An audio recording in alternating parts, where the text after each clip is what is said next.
Merhaba dostlar. Bu hafta ebeveynlerin en çok düşündükleri, dile getirdikleri ve kendi zamanlarıyla çocukların içinde bulundukları zaman karşılaştırmasını inceleyeceğiz. Ben çektim, çocuğum çekmesin. Ben yaşadım, çocuğum yaşamasın.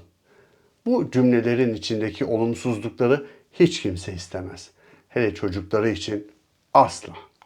Temenni olarak bir sorun yok. Peki yaşanan bazı olumsuzlukların çocuklarımızın gelişimine katkı da sağladığını hiç düşündünüz mü? O zaman nasıl yapmalı?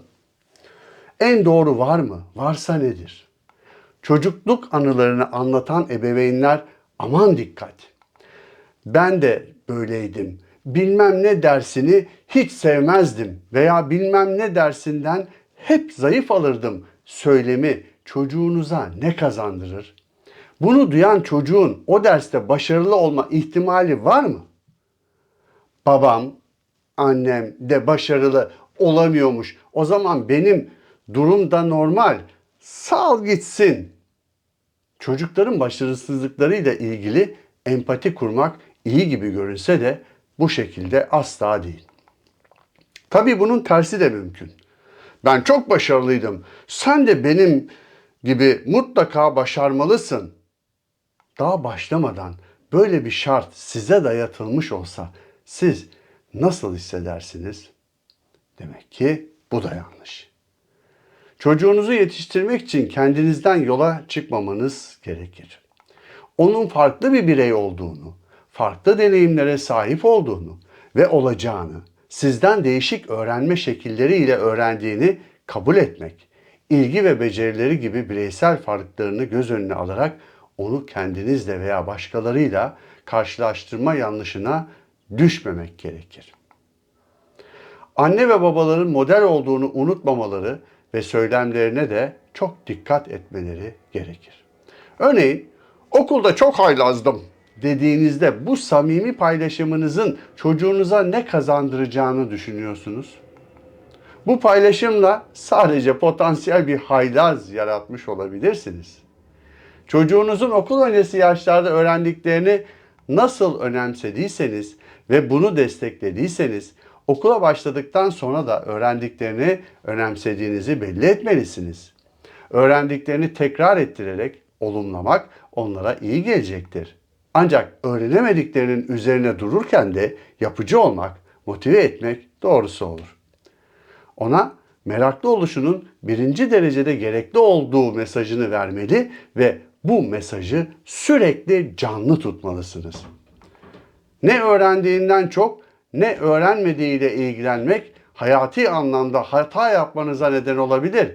Yani sınavlar başladığında notlar üzerinden yapılan her konuşmanın sonunda kaç aldın, bilmem kim kaç aldı veya neden daha yüksek not alamadın gibi sorular soruluyorsa bunun faydasının olmadığını göreceksiniz.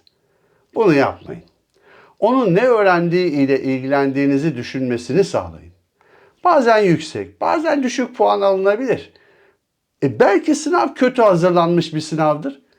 Belki çocuğunuz yeterince öğrenmemiş olabilir. Ya da başka bir neden vardır. Bu önemli değil ki. Ve bu durum değişebilir.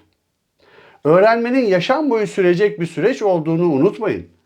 Birkaç sınava bağlı haddini aşan değerlendirmeler çocuğun öğrenme ile ilgili kendini kapatmasına, isteğinin azalmasına neden olabilir.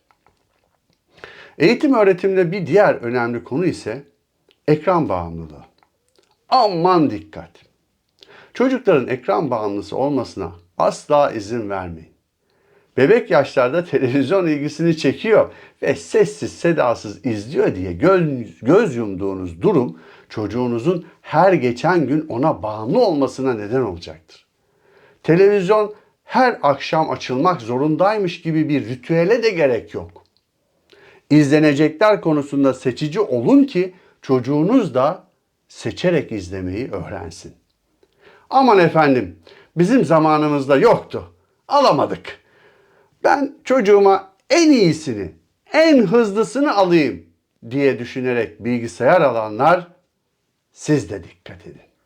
Kontrol edemeyeceğiniz bir başka bağımlılığı çocuğunuza sunduğunuzu unutmayın.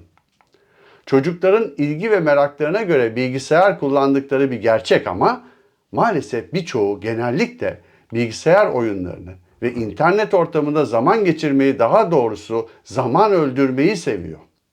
Anlayacağınız benim yoktu. Alayım da alim olsun çocuğum dediğiniz bilgisayar da bir başka sihirli ekran ve sihri bilinçli kullanıcıya şifa, bilinçsize ise zehir saçıyor. Günümüzde en yaygın kullanılan baş belası belki de akıllı telefonlar. Anaokulu çocuklarının bile telefon istediğini duyuyoruz. Şaka gibi. Ebeveynler sıklıkla tereddüt etseler de sonunda toplum baskısına dayanamayarak onlar da çocuklarına küçük yaşlarda telefon alıyor. Mazeret ise arkadaşlarının hepsinde var. Aman ezilmesin, onun da olsun. Helali hoş olsun da bu ne acelecilik. Ben size olacakları söyleyeyim, siz karar verin.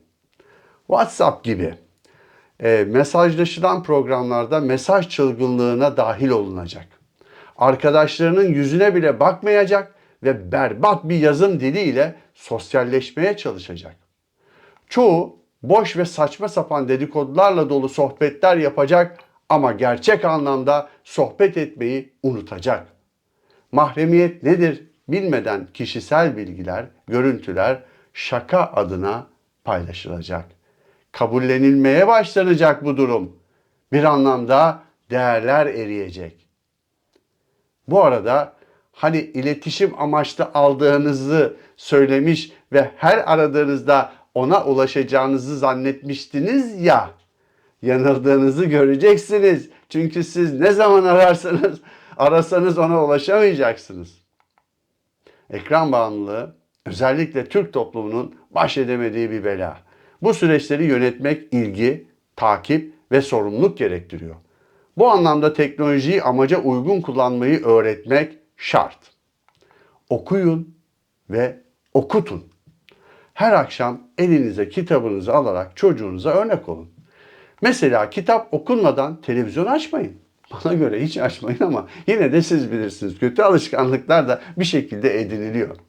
Siz önceliğinizi neye verirseniz çocuğunuz da önceliğini büyük bir ihtimalle ona verecektir. Şimdiki nesil okumuyor diye bir söylem var ama ben katılmıyorum. Bana göre şimdiki nesil çok okuyor. Özellikle Batı toplumlarının gençleri bu anlamda dünya ortalamasının üzerine çıkıyor. Türkiye'de durum biraz daha farklı. Bizimkiler de okuyor ama çoğu boş okuyor. Disiplinli olarak gazete, makale, kitap değil ama ekrandan, sosyal medyadan bölük pörçük okuduğu kesin. Sonra sıralama sınavlarına girdiklerinde de vay efendim paragraf soruları çok uzunmuş da o nedenle yapamamışlarmış. Ne yapmak lazım? Valla hiç okumuyorsanız günde sadece 10 sayfa okuyun ve okutun demiştim hatırlarsanız daha önceki yayınlarda. Yahu günde sadece 10 sayfa bile okunsa yılda 3650 sayfa okunmuş olur. Bu da her ay 300 sayfalık bir kitap okunması anlamına gelir ki buna da şükür. Bir diğer husus da şu. Çocuğunuzla nitelikli zaman geçirin. Yaptıklarını, meraklarını, sorularını, sorunlarını konuşun ve onu önemsediğinizi samimi olarak gösterin. Akşamdan akşama yüzüne bile bakmadan dile getirdiğiniz "Nasılsın, iyi misin?" söyleminden öteye geçin. Küçükken çocuğunun atı olup altında 4 ayak duran ebeveynlerin o büyüdükçe oturan kızgın boğa figürüne bürünmeleri pek doğru olmuyor. At olmaya da boğa olmaya da gerek yok. Unutmayın, ölçüyü siz belirliyorsunuz. Başlangıçta vıcık vıcık olmak, sonrasında ise hiç görünmemek sağlıklı bir ilişki için hiç uygun değil. Ona yeri geldiğinde hayır demesini, hayır dendiğinde buna saygı duymasının önemini anlatın. Para ve itibar için onurundan ve değerlerinden vazgeçmemesini öğütleyin. İyi insan olması için uğraşın. Ona bırakacağınız en büyük servetin doğruluk, samimiyet, emeğe saygı gibi değerleri yüksek bir insan olmasını sağlamak olduğunu unutmayın. İnsan çocuğu için her zaman en iyisini ister ve iyiler saymakla bitmez. Bu saydıklarımı çok küçük yaşlardan başlayarak çocuklara kazandırmak gerekir. Bunun için samimi bir yaklaşım gerekir. Süreç içerisinde çoğu zaman acı reçeteler verilecek ve mutsuzluklar yaşanacaktır ama ben çektim, çocuğum çekmesin denmemelidir. Başlangıca geri dönersek, insan sorumluluklarını taşıyabildiği ölçüde olgunlaşıyor. Eğer dikkat edilmezse babalar kurar, çocuklar yer, torunlar batırır. Bu çok bilindik bir sözdür. Bana ne vereyim çocuğuma diye sorarsanız, çocuğunuzun nasıl bir insan olmasını istiyorsanız ona göre verin derim. Çocukların isteklerini sürekli yerine getiren ebeveynler, çocukların her şeyi anında elde edebileceği hissini oluşturabilirler. Lütfen değersizleştirmeyin. Sizin için ne kadar değerli olursa olsun, verdiklerinizin değerinin anlaşılıp anlaşılmadığı çok önemli.